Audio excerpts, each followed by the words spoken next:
My period started, so yeah, couldn't go into the pool. No, no. I need the first leaky rocket off this frickin' planet. Now.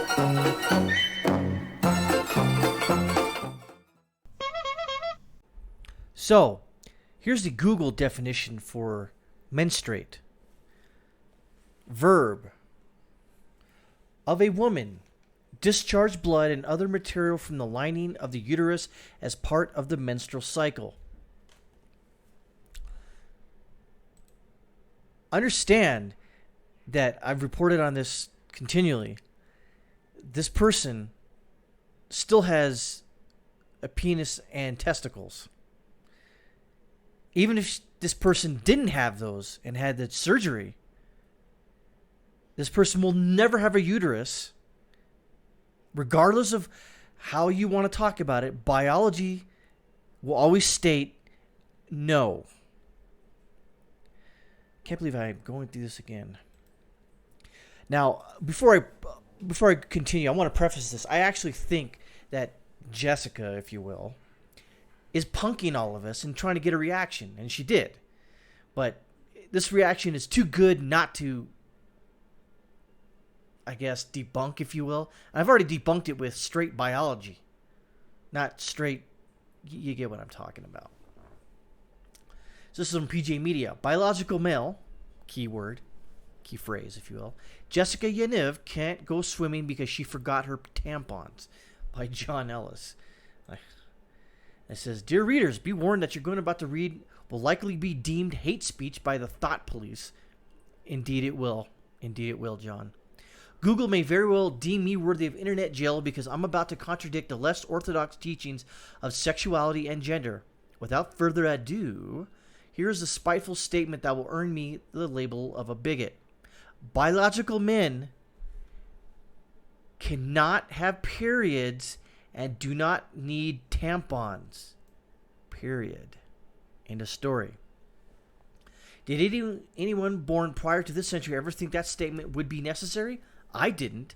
No doubt neither did you. Yet here we are. Jessica Yaniv, a man who pretends to be a woman, tweeted yesterday, quote, my period started, so yeah, I couldn't go into the pool, but it was so much fun. Forgot my tampons in the other bag. FML.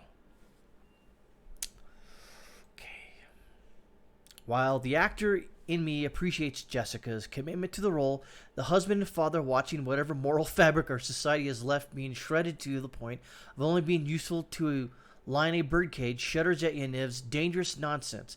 This is what the left is teaching our children. This is what the left is forcing society to adhere to. The left will not rest until we all believe that a biological man without a uterus needs tampons. Oh, and in case you forgot, Jessica Yaniv is the same man becomes angry and cries transphobia because the salon workers refuse to wax his private parts. Jessica still has male anatomy. Where does he even stick this tampon? Don't answer that. This is absurd, right? We can all see that, right? A man refusing to get in a pool because his period started and he forgot his tampons is like a rejected Monty Python sketch acted out in a maze of funhouse mirrors. And yet, you and I know that if we share this article criticizing Jessica Yaniv, your leftist family and friends will cluck their tongues at you at best. At worst, they'll openly brand you as a hateful and a transphobe.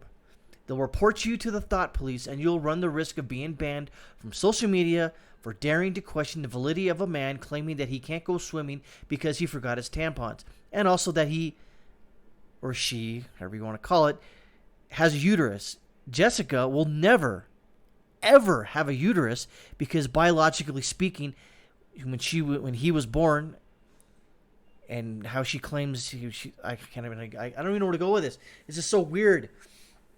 Okay, let me try it again. This person will never have a uterus because this person, when born, didn't have a uterus. It'll never happen. Giving this person a hysterectomy is stupid because this person never had a uterus. Oh, God. All right. I used to believe that sexual revolution would move so far into the absurd that the left would wake up and say, okay, that's enough. Now, though, I'm no longer sure that's going to happen. If Jessica Yaniv Niv's nonsense becomes part of the leftist orthodoxy our society is already finished. Might be a little bit hyperbolic there, John, but I could see where this is going. You got to understand, this is just... I think we're at that point now to where we already got people saying, you got like a 45-year-old, overweight man stating that he identifies as a 9-year-old girl and some family adopted him. What? There's a lot of weird stuff out there. And again, it's just going to keep getting weirder and weirder and weirder and weirder. I think where I disagree with John here, it has to come to a point to where the left has to kind of step back and say, nah, no more. Stop. This is enough. This has gone too far.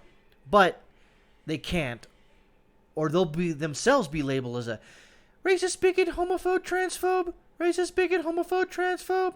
That's what's going to keep going on. So, I don't think I need to go any farther in this video, but you get the gist of it. Strange times we live in.